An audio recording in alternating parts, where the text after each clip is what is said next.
Hello everyone, thank you for being here. March the 20th today, spring equinox, the beginning of the natural year.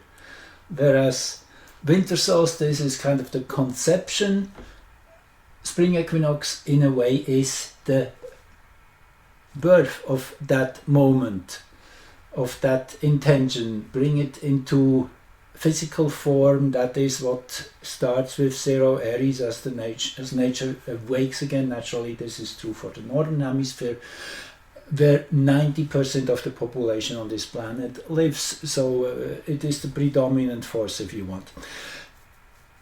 So new beginnings, yes, and I guess we can all feel it in the air. The energy has shifted.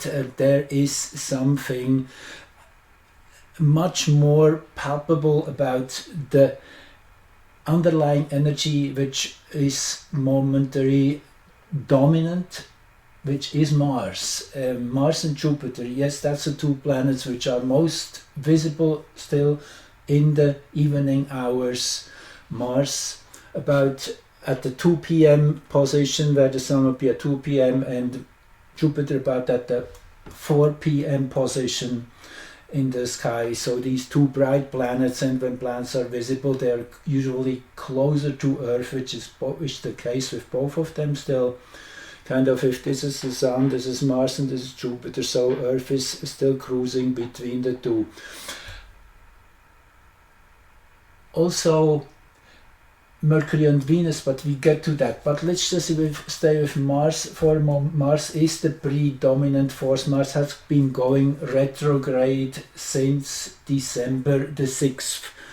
And it is kind of the rhythm of the planetary motion is really powerful if we understand the deeper meanings of these different moments. So it is kind of at the end of a cycle, when everything comes to a culmination, to a fulfillment. Then what starts off a new cycle is when all of a sudden the intention is born that yes, we have to start something new. It's like you're starting to move your hand backwards in order to take a swing at something which is in that moment. As you start moving your hand backward, that is really when you're decided of what will have to happen. So this is kind of the most important moment, and that happened on December the 6th. And around that time, as you probably remember, that was the time when the cabinet was formed in the United States. That was just one aspect of it. If we go back into our lives, we might be able to find something really important happened in terms of taking decisions, making a point.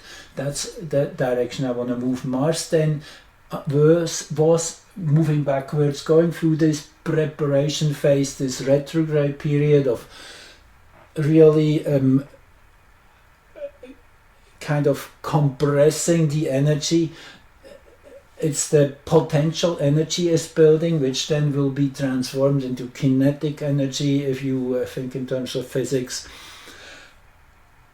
So until February the 23rd, we were doing this, we were pulling backwards. And since the 23rd of February, Mars is going forward again.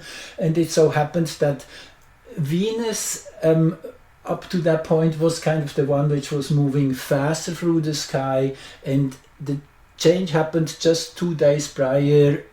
Venus starting to move backwards on the 28th of February. You can go back, I did a look at this chart, it was quite interesting, kind of that relay, Venus giving the lead back to Mars now happened on the 28th of February. 2 days later, Venus goes backward, goes also in renovation mode for the weeks coming into actually mid-April, April the 13th to be exact. So first was the masculine energy starting this backward motion into taking a swing at something, and you really have to build up that potential energy. And Venus will be at that point where that potential comes to a full and then starts changing, the tide changing in that sense, and the energy moves outward again into potential energy, kinetic energy. It will be then, yes, potential into kinetic. That's a potential which is building, then that is the kinetic which transforms this energy into motion. So from April 13 on, as I said, that is when action really will be starting in a much bigger ways.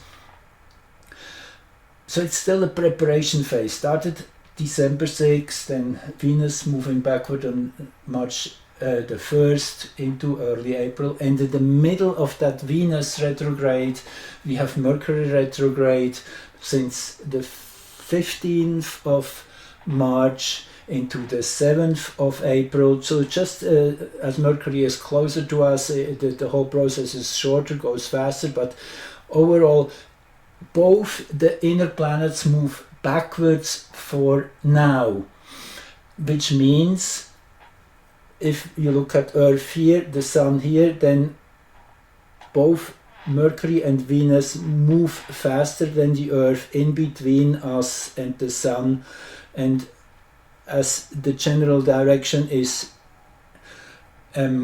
clockwise, if you want, and the planets are moving counterclockwise, for some weeks they appear to move backward through the sky. That's I guess that's as good as one can explain it. Anyway, I just want to say that then, actually, okay, bear with me. Today, spring equinox, March the 20th, in 2 or 3 days.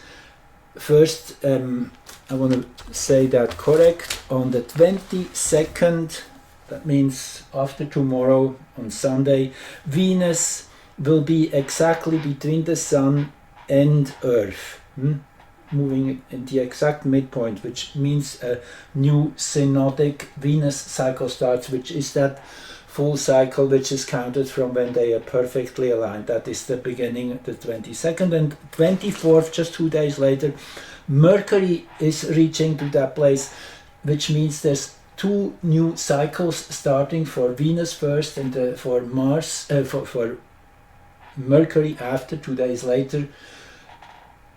Venus is the emotional expression of ourselves, so to say, the versus Mars being the actional, the emotional Venus, and Mercury the intellectual, so to say. It's kind of these 3 levels. You could also say body,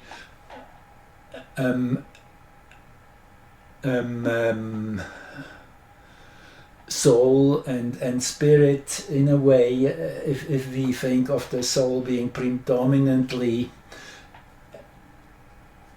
based on emotional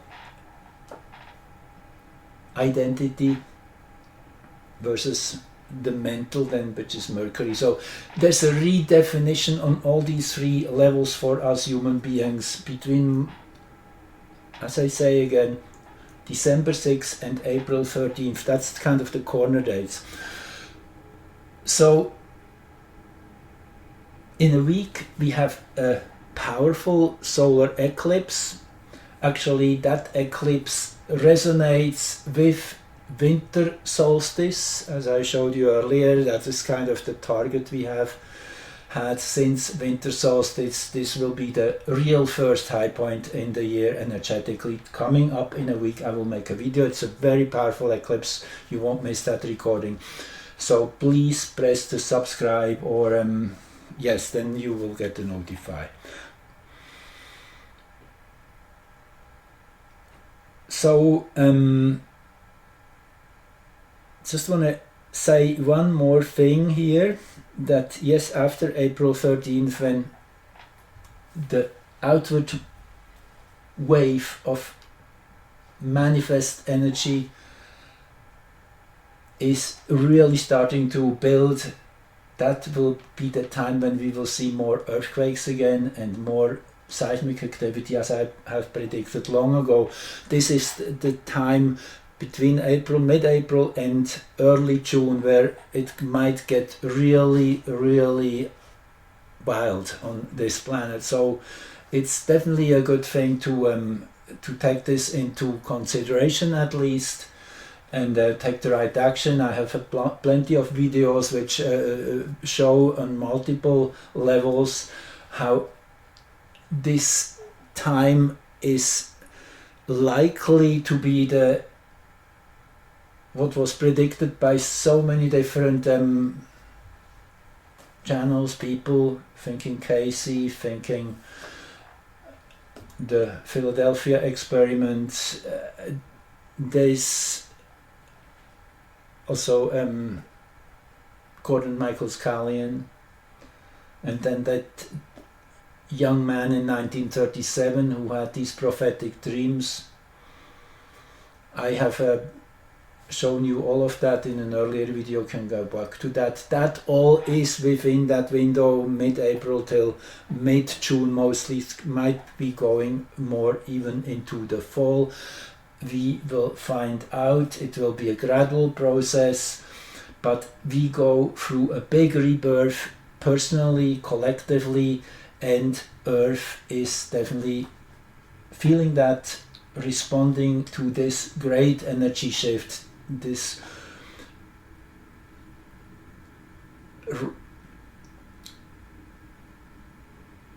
resolution. It's when a conflict is resolved, that is within the human body, when we cut through a big issue, that releases so much energy that many people die of that. That's the fact. That is a Germanic healing knowledge. In those moments when so much energy is released, people have heart attacks or strokes. Really just something which rattles their system. That is what we can expect for Earth. It's natural. It has to come somewhat in synchronicity with the great awakening which is going on this planet. Maybe one more aspect I want to bring in. I heard from quite a few people having had issues with their teeth. Now teeth, that's Mars, and Mars is the one which has really gone through a deep reconstruction during that retrograde period, December 6th till February 23rd, and still is in the sign of Cancer, where it has been for most of the time during the retrograde, and now still into, I guess, early April or something. So first of all, Mars is connected to our teeth. It's our aggressive potential. It's biting through things. It really goes back to our animal relations, our animal past, our ancestry in the animal kingdom. So Mars is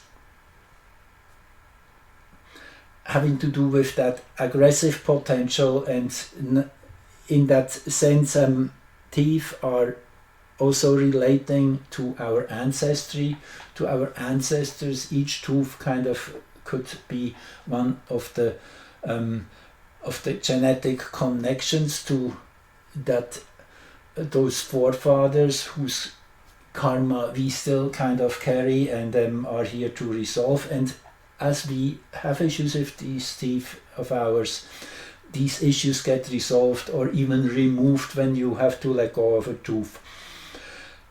So Osho actually was the one who really experienced that firsthand, and he shared that information. That was towards the end of his life, when he lost so many teeth because of the radiation he was exposed to during imprisonment in the US. Anyway, that's a totally different story, but still, he said that was his experience, each tooth which was gone, and he really lost pretty much all teeth on one side in his mouth. Said that was connected to ancestral connection, and it's kind of like you're cutting the ropes loose one at a time from those issues which link us to our ancestors, and that is Mars in Cancer. Very, very telling. Working on our heritage, on our ancestry, coming clear with our roots, with our source, where we come from. It's quite a piece of work at some level. It is, I'm also thinking Oracle World the last few weeks was talking a lot about letting go of mother issues, of father issues, just really growing up, pushing that button hard, and yes, resolving all ancestral problems. That is Mars in Cancer.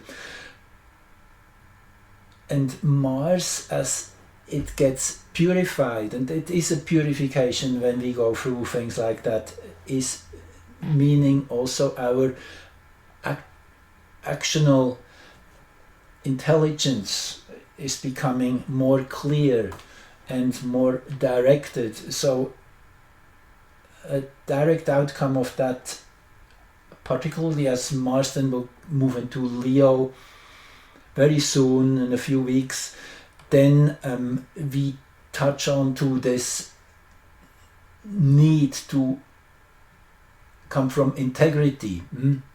And many people are still having issues there of not having the courage to really expose themselves, say no, and be strong in facing that headwind, and not compromising your integrity anymore. This will become a real big motion, and this is actually what really will start heating Earth's core up at the same time as we are connected with Earth's core, and likely we will see much more solar activity coming, starting again mid-April, I'm expecting. So anyway, that is it for now. I will do a video on the charts of the solar eclipse. Really shows you the enormous impact this eclipse will have. Just one more thing I want to say, it will be the 9th degree of Aries, where Sun and Moon meet, and the Sabian symbol, Dane Rudyard, is the source I'm using. The Sabian symbols for the 9th degree of Aries is the crystal gazer. Yeah, let's just read this quickly. I guess it ends this podcast, I should say, on a really nice high note, because it shows the enormous potential which is getting actualized. The crystal gazer, the development of an inner realization or of organic wholeness. That is really at the root of it. When we realize we're always dealing with another image, another manifestation of who we are, that the out is a perfect mirror image to the inner, that they are literally one, and the more we are true in our